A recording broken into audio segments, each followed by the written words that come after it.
Dear students, today we will start 10th chapter of science, that is the reaching the age of adolescence. This chapter is very important. In this chapter we will study about adolescence and puberty and what type of changes occur in this stage, okay, at puberty stage. So changes at puberty and what type of hormones are responsible for this stage, for puberty and adolescence, okay, and role of hormones, okay, and sex determination. This is the very important part of this chapter, okay. So please watch full video and read one time this chapter yourself to clear your all doubts, okay. So let's start. So students, what is adolescence? See here, growing up is a natural process, the period of life when the body undergoes changes leading to reproductive maturity is called adolescence. Means क्या होता है कि जब हम 10 years के होते हैं और 10 इयर्स के बाद फिर हमारी बॉडी में जो चेंजेस आना स्टार्ट होते हैं, बॉडी में काफ़ी सारे चेंजेस आते हैं, जैसे कि जो बॉयज़ रहते हैं उनमें मूछें आना स्टार्ट हो जाती हैं, उनकी जो आवाज़ है वो भारी हो जाती है. सो ये सारे जो चेंजेस आते हैं वो कौन सी स्टेज में आते हैं? एडोलसेंस की स्टेज में आते हैं. और जो बॉयज़ रहते हैं या गर्ल्स रहती हैं वो रिप्रोडक्टिव मीन्स रिप्रोडक्टिव उनमें मैच्योरिटी आ जाती है, मीन्स बच्चे पैदा करने की जो कैपेसिटी होती है वो डेवलप हो जाती है एडोलसेंस स्टेज में, ठीक है. सो एक जो एडोलसेंस होता है वो एक नेचुरल प्रोसेस होता है, ठीक है, और हमारी लाइफ का वो पीरियड जिसमें चेंजेस होते हैं जिसके कारण रिप्रोडक्टिव मैच्योरिटी डेवलप हो जाती है गर्ल्स एंड बॉयज़ में. उससे हम उस स्टेज को हम क्या बोलते हैं? एडोलसेंस बोलते हैं, okay. See here, it will be clear, okay. Bujo was celebrating his 12th birthday. After his friends left, Bujo and Paheli began chatting with their parents. जो बूझो है अपना 12th बर्थडे सेलिब्रेट कर रही थी, ओके. जब उसके फ्रेंड्स सब चले गए तो जो बूझो है और पहेली उन्होंने आपस में अपने पेरेंट्स से बात करना स्टार्ट किया, ठीक है. पहेली studies in an all girls school. जो पहेली है वो हमेशा गर्ल्स स्कूल में पढ़ी है. She started laughing. She remarked that many of Boojho's school friends. जो पहेली है वो मीन्स उसने लाफिंग करना स्टार्ट कर दिया और उसने बूझो के कई फ्रेंड्स जो आए हुए थे बर्थडे पार्टी में उनमें एक चेंजेस उसने क्या किया है कि मीन्स देखा है. whom she met after a year, जिनसे वो काफ़ी टाइम के बाद मिली, 1 साल के बाद मिली है. had suddenly shot up in height, जो कि जिनकी हाइट सडनली क्या हो गई है? इंक्रीज हो गई है, बढ़ गई है. Some of them were looking very funny with a hairy line above their lips. कुछ जो बच्चे थे उसको मतलब थोड़े फनी टाइप के दिख रहे थे. वाई? क्योंकि जो उनके लिप्स थे उनके ऊपर क्या हो गए थे? हेयरी लाइन मीन्स मूंछों की एक पतली रेखाएं बन गई थी. Her mother explain that the boys had grown up. जो उसकी मम्मा है, पहेले की मम्मा, उन्होंने एक्सप्लेन किया कि ये जो बॉयज हैं वो क्या हो गए हैं? अब बड़े हो चुके हैं. Growth begins from the day one is born, but upon crossing the age of 10 or 11 there is a certain spurt in growth which becomes noticeable, okay. क्या होता है कि जो ग्रोथ होती है तो जब बच्चा पैदा होता है तब से ही ग्रोथ होना स्टार्ट हो जाती है, बट जैसे ही हम 10 इयर्स या 11 इयर्स की एज को क्रॉस करते हैं उसके बाद बॉडी में चेंजेस होते हैं और हाइट में हाइट जो होती है उसमें मीन्स सडनली इंक्रीज होती है हमारी हाइट. सबसे ज़्यादा हाइट ही आफ्टर 10 एंड 11 ईयर्स के बाद ही बढ़ती है. The changes taking place in the body are part of growing up. They indicate that you are growing up they indicate that you are no longer a child but are on the way to becoming an adult. इससे आपको ये पता चलता है कि अब आप बच्चे नहीं रह गए हैं, ठीक है, अब आप एडल्ट बन रहे हैं. मीन्स जैसे बड़े लोग होते हैं ना वैसे टाइप में आपके बॉडी के अंदर चेंजेस आ रहे हैं और आप बड़े हो रहे हैं. Growing up is a natural process, the period of life when the body undergoes changes leading to reproductive maturity is called adolescence. जो बॉडी की ग्रोथ होती है वो एक नेचुरल प्रोसेस होती है और हमारी लाइफ का वो पीरियड जिसमें हमारी बॉडी में चेंजेस आते हैं और बॉयज़ एंड गर्ल्स में रिप्रोडक्टिव मैच्योरिटी डेवलप हो जाती है। मीन्स वो बच्चे पैदा कर सके, ये एबिलिटी कैपेसिटी मीन्स जो रिप्रोडक्टिव मैच्योरिटी है वो डेवलप हो जाएगी। उस स्टेज को हम क्या बोलेंगे? Adolescence. Adolescence begins around the age of 11 and last up to 18 और 19 ईयर्स ऑफ एज। अब जो एडोलसेंस की एज है, हमारी बॉडी में जो चेंजेस आना स्टार्ट होते हैं वो कब से होते हैं? 11 ईयर्स से स्टार्ट होते हैं और एंड कब हो गए वो चेंजेस? 18 और 19 ईयर्स की एज तक वो चेंजेस टोटली आ जाते हैं। Since this period covers the teens, जो टीन एज रहती है वो 13 to 18 और 19 ईयर्स की जो एज रहती है उसको टीन एज बोला जाता है, ठीक है। और लाइफ के इसी पीरियड को क्या बोला जाता है? एडोलसेंस। ओके, एडोलसेंस स्टेज बोला जाता है। अब एडोलसेंट मीन्स जो जिनकी बॉडी में चेंजेस हो रहे हैं, जैसे कि आप लोग अभी एडोलसेंस की कैटेगरी में आएंगे, ठीक है। Adolescents are also called teenagers. अब एडोलसेंट्स को हम क्या बोलते हैं? टीनेजर्स भी बोलते हैं। जैसे कि आप लोग टीनेजर्स हो, ठीक है, आप लोग अभी एडोलसेंट्स की स्टेज में चल रहे हो, ठीक है। और ये ग्रोथ कब तक होगी? एडोलसेंस की स्टेज कब तक चलेगी? 18 और 19 ईयर्स तक, ठीक है। इन गर्ल्स एडोलसेंस में बिगिन अ ईयर और 2 अर्लियर दैन इन बॉयज। जो गर्ल्स रहती हैं उनमें जो एडोलसेंस की स्टेज होती है वो क्या होती है कि बॉयज के कंपैरिजन में 1 या 2 साल पहले ही स्टार्ट हो जाती है, ठीक है। Also the period of adolescence varies from person to person. अब कई जो बच्चे रहते हैं उनमें एडोलसेंस की स्टेज बाद में स्टार्ट होती है, कई बच्चों में पहले ही डेवलपमेंट होना मीन्स उनकी बॉडी में चेंजेस होना दिखाई दे जाते हैं अदर बच्चों के कंपैरिजन में।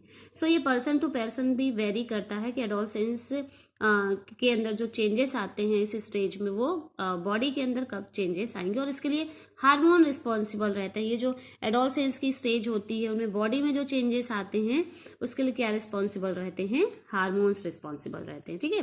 The human body undergoes several changes during adolescence. अब एडोलसेंस के जो स्टेज रहती है, एडोलसेंस का जो टाइम रहता है उसके उस टाइम पे हमारी बॉडी में बहुत सारे चेंजेस होते हैं। These changes mark the onset of puberty. और इन चेंजेस को हम क्या बोलते हैं? पुबर्टी। ओके, ये जो चेंजेस होते हैं उन्हें हम क्या बोलते हैं? Puberty. The most important change which marks puberty is that boys and girls become capable of reproduction. जो सबसे ज्यादा जो इम्पोर्टेंट चेंज होता है पुबर्टी की मतलब अब पुबर्टी की एज आपकी आ गई है, आप डेवलप हो चुके हैं, वो क्या होता है कि जो बॉयज होते हैं और गर्ल्स वो रिप्रोडक्शन करने के योग्य हो जाते हैं, मीन्स बच्चे पैदा करने के योग्य वो हो जाते हैं। Puberty ends when an adolescent reaches reproductive maturity. अभी पुबर्टी की एज कब एंड होती है? पुबर्टी की जो स्टेज है कब खत्म होती है? जब एडोलसेंस की स्टेज, जो एडोलसेंट रहते हैं वो उनमें जब रिप्रोडक्टिव मैच्योरिटी मीन्स बच्चे पैदा करने की जो एबिलिटी है, कैपेसिटी है, वो डेवलप हो जाती है, वो मैच्योर हो जाते हैं कि वो बच्चे पैदा कर सकें, तब ये पुबर्टी की स्टेज क्या हो जाती है? एंड हो जाती है, ठीक है। सो अभी आप लोग इसी स्टेज में चल रहे हो, आपकी बॉडी के अंदर भी काफी चेंजेस आ रहे हो, गर्ल्स के अंदर और बॉयज के अंदर, सभी की बॉडी के अंदर इस स्टेज में बहुत ज्यादा चेंजेस आते हैं। Changes at puberty. अब ये जो पुबर्टी की एज होती है, ठीक है, जो एडोलसेंस के एज के अंदर जो चेंजेस होते हैं उस स्टेज पे हमारी बॉडी के अंदर कौन कौन से चेंजेस आते हैं, ठीक है। So like increase in height, जो हाइट होती है वो इंक्रीज हो जाती है after 10 years. Okay, height increase होती है। Changes in body shape, body का शेप चेंज होता है, गर्ल्स की बॉडी का शेप चेंज होता है, इवन बॉयज़ की बॉडी का भी शेप चेंज होता है। जो वॉइस चेंजेस हैं, जो बॉयज़ रहते हैं उनकी जो आवाज़ होती है वो क्या होती है? भारी हो जाती है, ठीक है। एंड जो स्वेट एंड जो सेबेशियस ग्लैंड्स होती हैं उनकी एक्टिविटी क्या होती है? बढ़ जाती है। आपने देखा होगा जब एज बढ़ने लगती है तो क्या होता है कि स्वेट जो निकलता है बॉडी से, ठीक, तो क्या होता है, उससे स्मेल भी आती है, but after means before 10 years क्या होता है कि ऐसे कोई भी स्मेल वगैरह नहीं आती है। Okay, then development of sex organs, जो सेक्स ऑर्गन्स होते हैं वो डेवलप हो जाते हैं बॉयज़ में। टेस्टिस जो सेक्स ऑर्गन है वो डेवलप हो जाता है, और जो गर्ल्स रहती हैं उनमें ओवरी डेवलप हो जाती है जहाँ पे एग डेवलप होता है। Okay, and mental, intellectual, emotional maturities आ जाती है इस एज में, जो मीन्स की जो वो रहते हैं जो मीन्स जो एडल्ट रहते हैं, जिनके अंदर ये चेंजेस आते हैं एडोलसेंस की स्टेज कंप्लीट हो जाने के बाद, उनके अंदर काफ़ी मैच्योरिटी आ जाती है, वो चीज़ों को अच्छे से समझने लगते हैं। उनकी सबसे ज़्यादा जो इंटेलिजेंसी होती है वो इसी स्टेज में क्या होती है, बढ़ती है। So let's discuss one by one. Changes in puberty. Increase in height. The most conspicuous change during puberty is the sudden increase in height. ठीक है, जो सबसे ज़्यादा जो चीज़ दिखती है, ठीक है, वो क्या होती है कि हाइट दिखती है, और हाइट में चेंजेस आते हैं सबसे ज़्यादा इस एज में। At this time the long bones, that is the bones of the arms and the legs, elongate and make a person tall. इस स्टेज में क्या होता है, जो एडोलसेंस की स्टेज है, पुबर्टी की स्टेज है, उस स्टेज में जो बोन्स होती हैं वो लॉन्ग हो जाती हैं। और कहाँ की बोन्स लॉन्ग होती हैं, हमारे आर्म्स की और लेग्स की बोन्स हैं वो लॉन्ग हो जाती हैं, जिसके कारण जो पर्सन होता है उसकी हाइट बढ़ जाती है और वो टॉल हो जाता है, टॉल दिखता है। ठीक है, एंड सी हियर, ये चार्ट दिया हुआ है। इस चार्ट में क्या है, एज इन ईयर्स। ओके, ये एज है, जैसे 8 years, 9 years, 10 years, 11। Okay, and यहाँ पे परसेंटेज ऑफ फुल हाइट। ठीक है, अब बॉयज में कितने परसेंटेज ग्रोथ हो जानी चाहिए और गर्ल्स में कितने परसेंटेज हाइट में ग्रोथ हो जाती है। ठीक है, अब यहाँ पे कैलकुलेशन फॉर फुल हाइट। अब जो हमारी फुल हाइट है उसका कैलकुलेशन हम कैसे निकाल सकते हैं। ठीक है, सो कैसे निकालेंगे, प्रेजेंट हाइट मीन्स अभी हमारी प्रेजेंट में हाइट कितनी है। ठीक है, और इस स्टेज में divided by percentage of full height at this age, और इस एज में मीन्स कितनी हाइट आपकी होनी चाहिए, आपकी हाइट कितनी परसेंट इस एज में डेवलप हो जानी चाहिए, वो हमें रखना है। ठीक है, सो यहाँ की वैल्यू हम क्या रखेंगे, यहाँ पर रखेंगे। ठीक है, परसेंटेज है जो वो यहाँ पर रखेंगे, और इंटू 100। एक एग्जाम्पल से हम देख लेते हैं जो आपको यहाँ दिया भी है। देखो, a boy is 9 years old and 120 centimetre tall. 9 years एक ओल्ड बॉय है और जिसकी हाइट क्या है, 120 सेंटीमीटर है। At the end of the growth period he is likely to be. अब जब ग्रोथ पूरी उसकी हो जाएगी तो वो उसकी हाइट कितनी होगी। ठीक, सो यहाँ पे देखो, प्रेजेंट हाइट उसकी कितनी थी, 120। ठीक है, प्रेजेंट हाइट कितनी थी, 120, और 9 ईयर्स की एज में बॉयज में हाइट में कितना डेवलपमेंट हो जाता है, सो 75% बॉयज की हाइट डेवलप हो जाती है। सो हमने यहाँ पे 75% रख दिया, देन इंटू 100। ओके, जब आप मल्टीप्लाई करेंगे तो आपका आंसर आएगा 160 सेंटीमीटर। ठीक है, जो हाइट है वो कितनी आ जाएगी, 160 सेंटीमीटर। ओके, सो इस एज में 9 ईयर्स की एज में उसकी हाइट इतनी होनी चाहिए, बट बॉय की हाइट कितनी है, 120 centimetre. Okay, now students see this graph, you can prepare this graph. आपको क्या करना है, जो एज इन ईयर्स है, आपकी कितनी एज है उसको एक्स एक्सिस पे लिखना है। ठीक है, देन उस एज में आपकी हाइट कितनी इंक्रीज हो जानी चाहिए उसको वाई एक्सिस में लिखना है। लाइक दिस, 8 ईयर्स की एज में आपकी हाइट कितनी इंक्रीज हो जानी चाहिए। ठीक है, सो यहाँ पे कितना है आपका, यहाँ पे है। ठीक है, देन 70 के ऊपर है जो परसेंटेज है वो 8 ईयर्स की एज में मीन्स 72% इंक्रीज हो जाना चाहिए बॉयज़ में, एंड 77% इंक्रीज हो जाना चाहिए गर्ल्स में। ठीक है, देन ऐसे ही आपको क्या करना है, ये बनाना है। ठीक है, ये जो है ये वाला मार्क ये बॉयज़ का है, और ये जो ब्लू वाला मार्क है वो किसका हमें बता रहा है, परसेंटेज, गर्ल्स की हाइट का परसेंटेज बता रहा है। तो आप इसमें देखेंगे कि जो गर्ल्स की हाइट है वो बॉयज़ के कंपैरिजन में थोड़ा जल्दी बढ़ती है। ठीक है, मीन्स क्यों? क्योंकि जो एडोलसेंस की स्टेज आती है वो गर्ल्स में बॉयज़ के कंपैरिजन में पहले ही स्टार्ट हो जाती है। ठीक है, now see here, initially girls grow faster than boys, but by about 18 years of age both reach their maximum height। जो गर्ल्स रहती हैं वो बॉयज़ के कंपैरिजन में क्या होती हैं कि जल्दी ग्रो करती हैं। ठीक है, लेकिन 18 ईयर्स की एज तक दोनों में जितनी मीन्स जो मैक्सिमम हाइट है वो बढ़ चुकती है, मतलब जो हाइट की ग्रोथ है वो 18 ईयर्स तक हो चुकी होती है उनमें complete. The rate of growth in height varies in different individuals, some may grow suddenly at puberty and then slow down while others may grow gradually। Okay, क्या होता है कि ये जो हाइट इंक्रीज हो रही है वो इंडिविजुअल मीन्स पर्सन मीन्स कि हर पर्सन में क्या होती है कि अलग अलग होती है। किसी की हाइट जल्दी बढ़ती है, किसी की देर से बढ़ती है, किसी की हाइट धीरे धीरे बढ़ती है, किसी की सडनली बढ़ जाती है, उसके बाद स्टॉप हो जाती है। ठीक है, सो इनमें पर्सन टू पर्सन जो हाइट की ग्रोथ होती है वो वेरी करती है। ठीक है, सेम रेट से सभी पर्सन में हाइट की जो ग्रोथ है वो नहीं होती है। Okay, now see here, I am worried though I have become taller, my face looks much smaller compare to my body.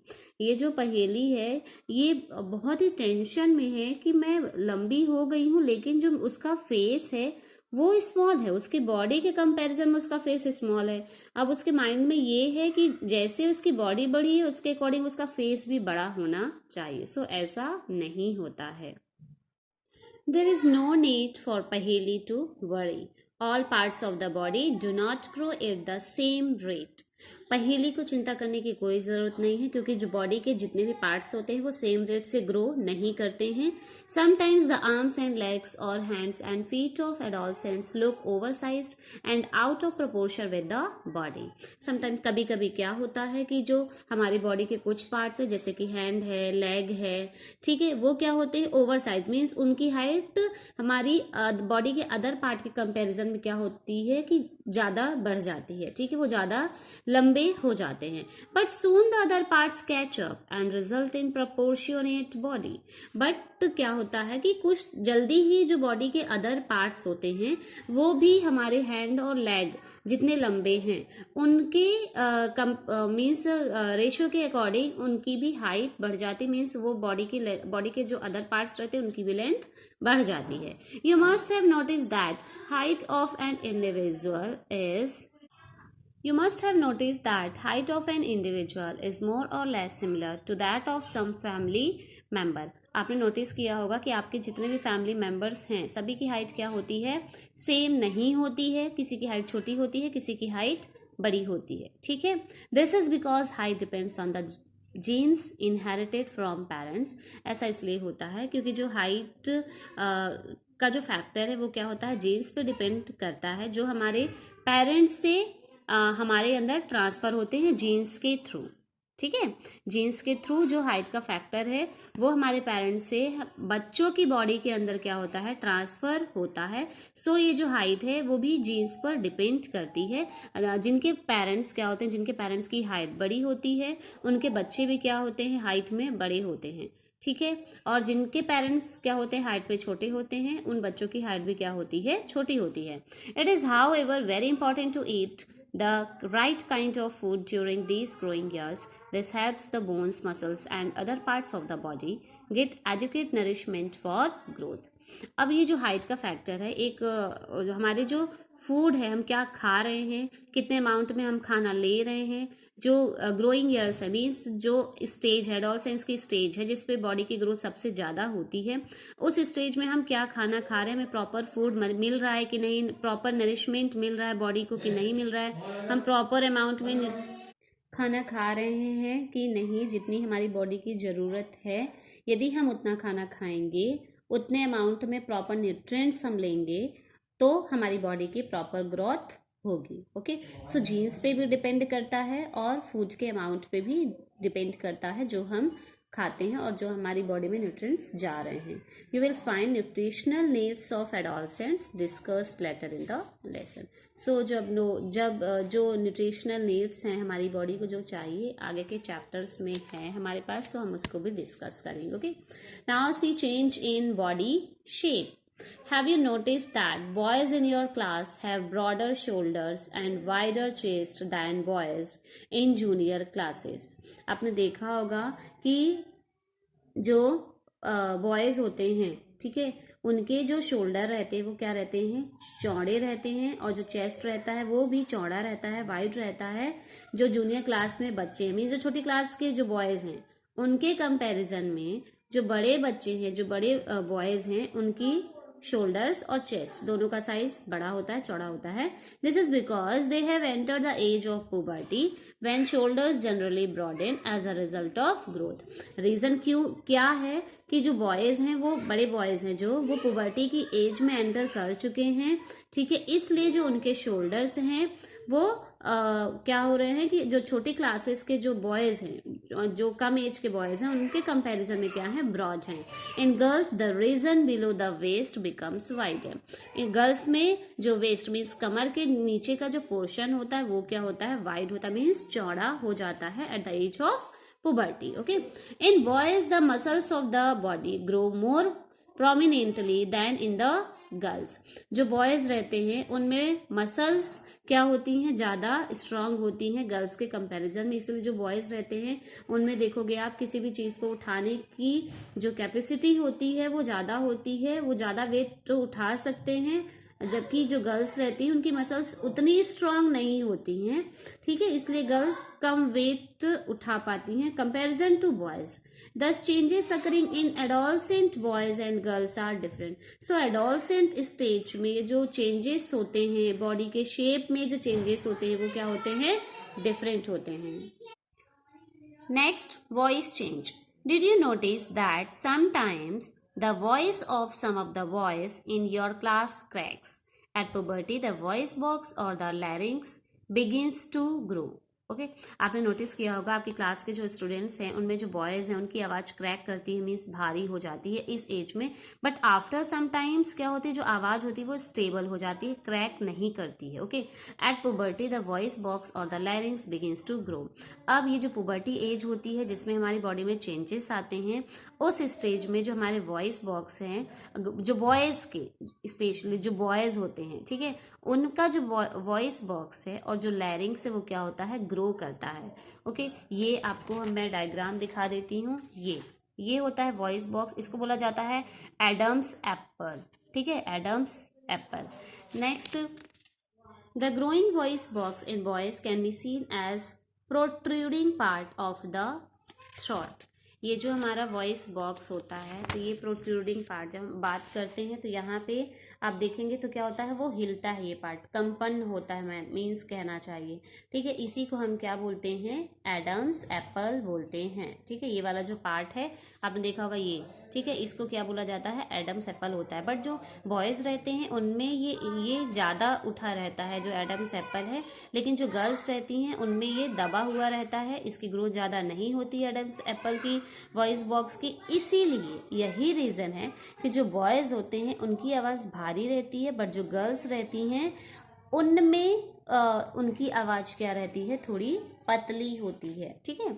In girls the larynx is hardly visible from the outside because of its small size. अब जो girls होती हैं उनमें ये जो लैरिंग्स होता है वो मुश्किल से दिखता है, वो मीन्स फ्लैट ही होता है, दिखता ही नहीं है, बहुत ही कम दिखता है और बहुत ही स्मॉल होता है, ठीक है. Generally girls have a high pitched voice.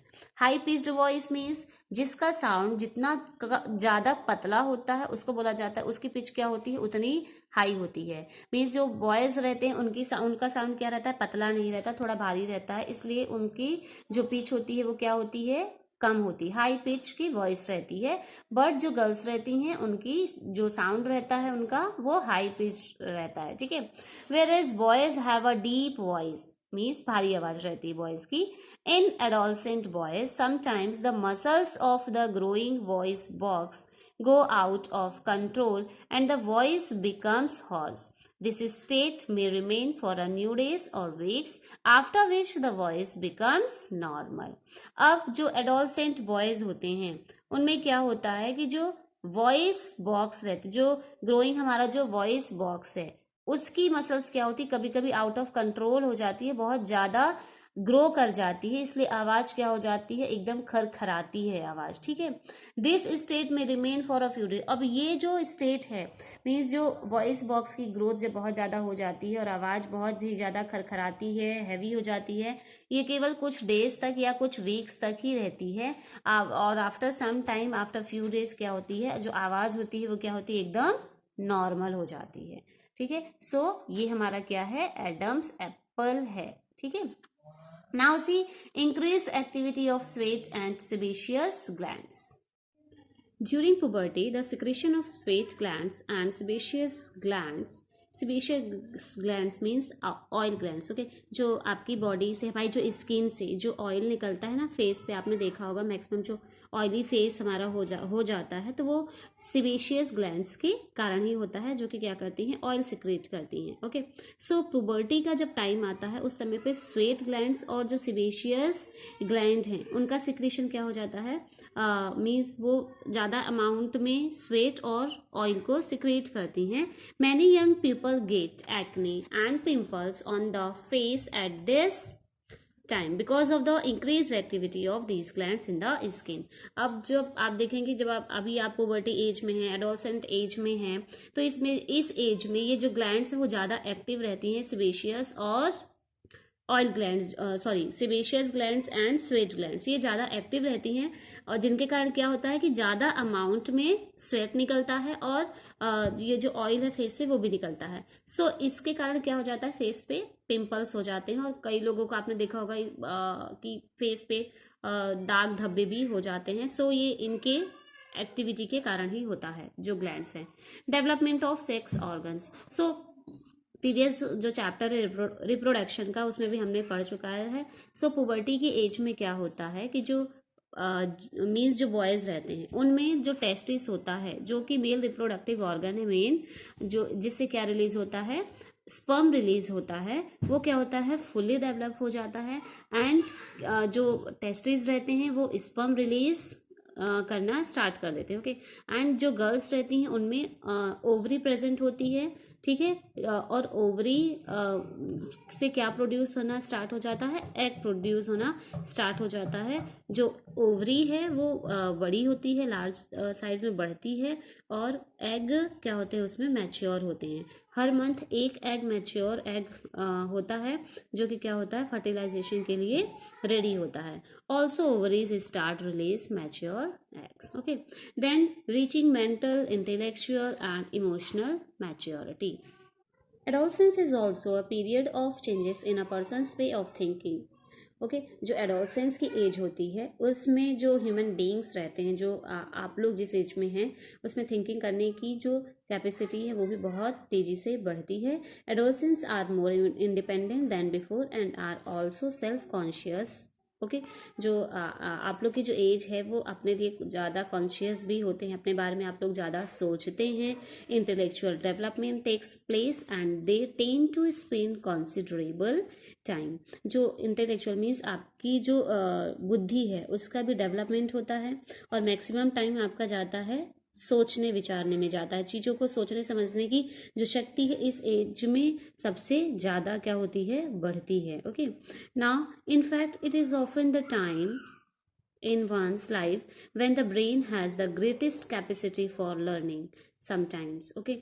ये टाइम जो है, अभी आप लोग जिस एज में अभी आप पढ़ रहे हैं, इसीलिए आप लोग को बोला जाता है कि आप अभी अपनी स्टडी पे फोकस कीजिए। सो इसीलिए क्योंकि ये जो टाइम है वो सबसे अच्छा टाइम होता है जिसमें इंसान का जो ब्रेन हो सबसे ज़्यादा वर्क करता है, उसकी कैपेसिटी सबसे ज़्यादा होती है किसी भी चीज़ को लर्न करने की, okay. So however, an adolescent may feel insecure while trying to adjust the changes in the body and mind. जब एडोलसेंट की एज में हमारी बॉडी में चेंजेस आते हैं तो उस समय उसमें जो मेंटल जो प्रेशर रहता है वो रहता है, क्योंकि बच्चों को समझ में नहीं आता है कि उनकी बॉडी में चेंजेस क्यों हो रहे हैं।